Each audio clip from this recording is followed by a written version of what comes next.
Comment utiliser l'application IOP GPS pour localiser votre véhicule?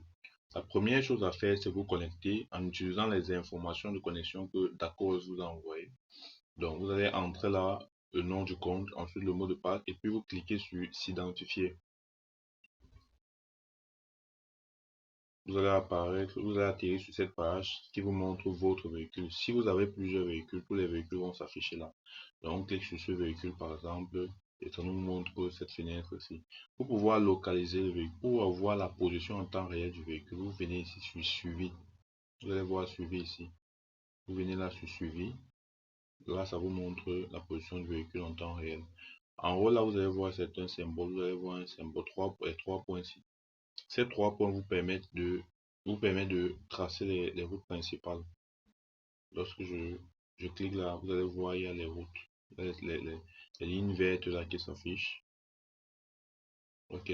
En bas, vous allez voir un symbole comme le satellite. C'est pour avoir la vue satellitaire en fait, pour avoir une meilleure vue. Maintenant, en bas à droite, vous allez voir un symbole bleu. Ça vous montre l'itinéraire pour arriver au véhicule. Donc, si vous voulez arriver vers le véhicule, vous cliquez là, ça va vous diriger vers Google Maps et vous donner l'itinéraire pour arriver au véhicule. On essaye de voir.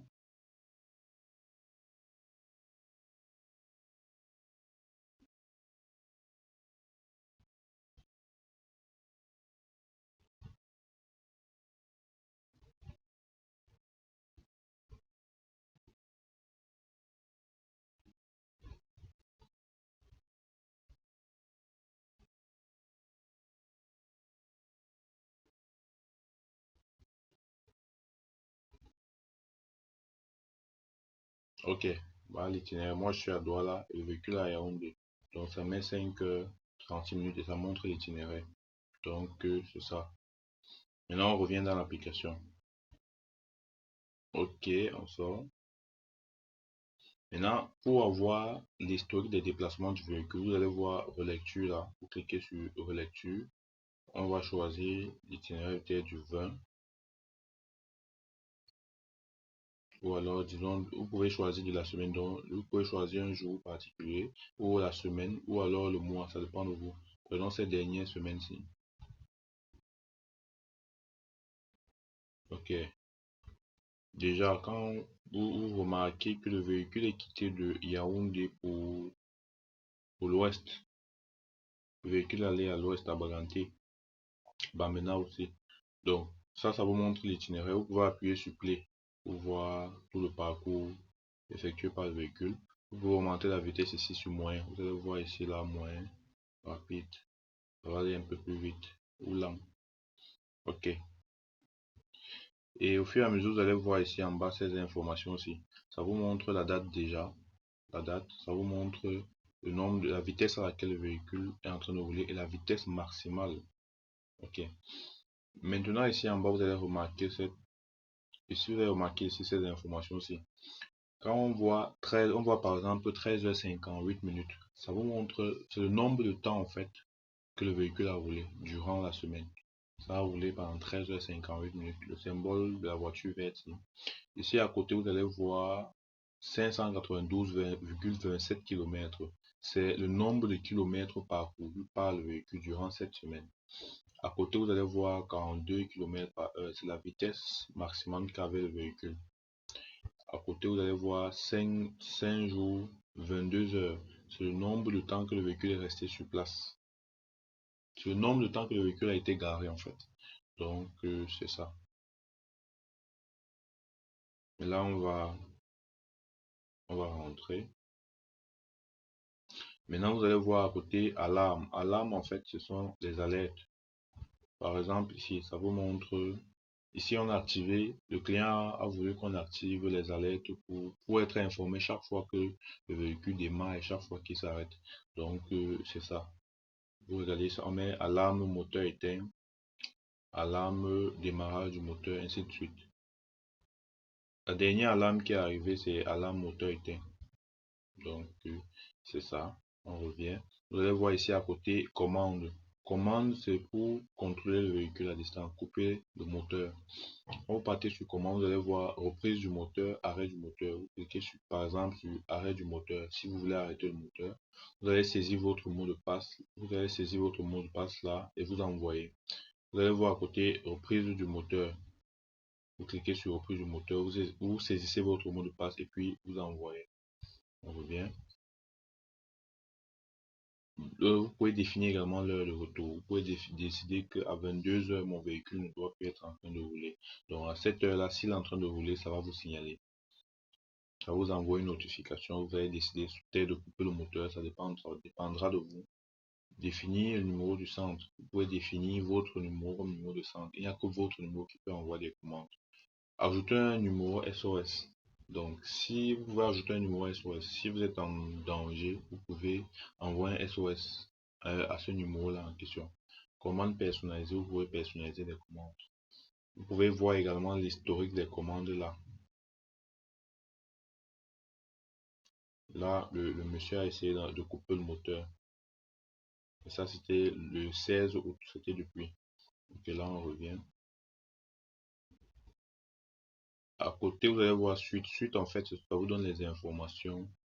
Ça vous donne plus d'informations sur quand est-ce qu'on a installé le traceur GPS, le nombre de temps de votre abonnement. Ok, là, on revient. Vous allez voir en bas, ici, là, ça vous montre la localisation du véhicule, la position actuelle du véhicule.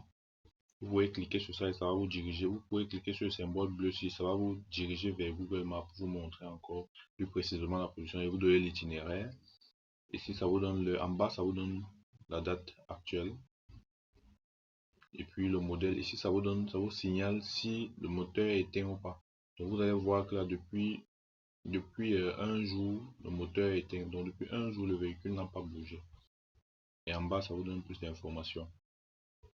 Ok, ici vous allez voir peut-être date d'activation, c'était le 16 août. La date d'expiration, le 15 septembre. Ça veut dire qu'à partir du 15 septembre, il va falloir renouveler l'abonnement. Ok, et depuis qu'on a installé, voilà le nombre de kilomètres total parcouru par le véhicule. 7745 km.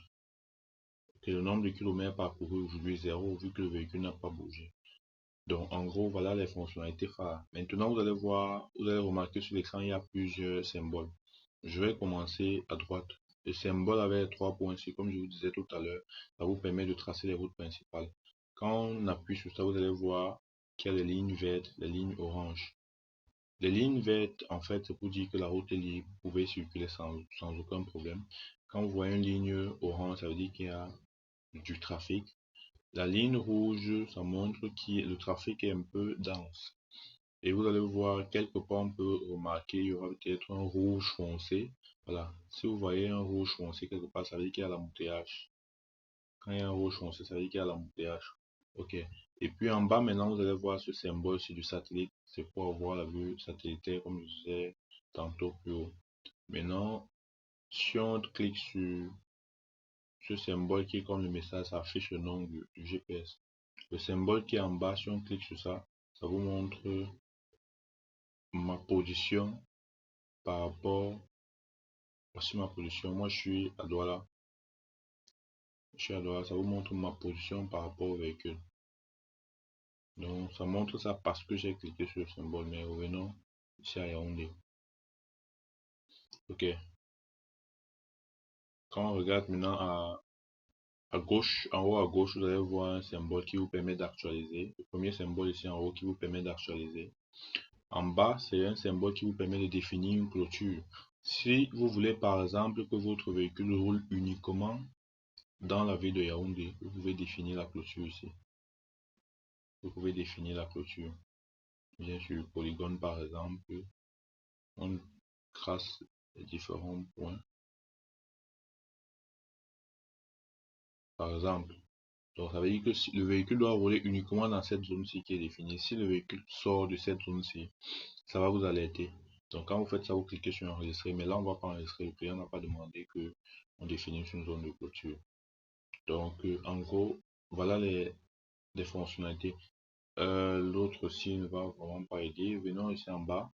Ici en bas, vous allez voir les différentes flèches. Ça, c'est quand vous avez plusieurs véhicules. Si vous avez plusieurs véhicules, tous les véhicules vont s'afficher déjà ici sur la carte. Maintenant, si vous voulez passer d'un véhicule à un autre, vous cliquez sur les différentes flèches ici. Donc, voilà les fonctionnalités, voilà les principales fonctionnalités de l'application. Maintenant, si vous voulez en savoir plus ou bien si vous voulez d'autres fonctionnalités, vous demandez et on les activera pour vous. Par exemple, ici sur Alarme, ça vous montre l'historique des alarmes. Sur moi, ça vous montre vos informations et tout. Ok, merci de faire confiance à D'accord et n'oubliez pas, si vous pouvez recommander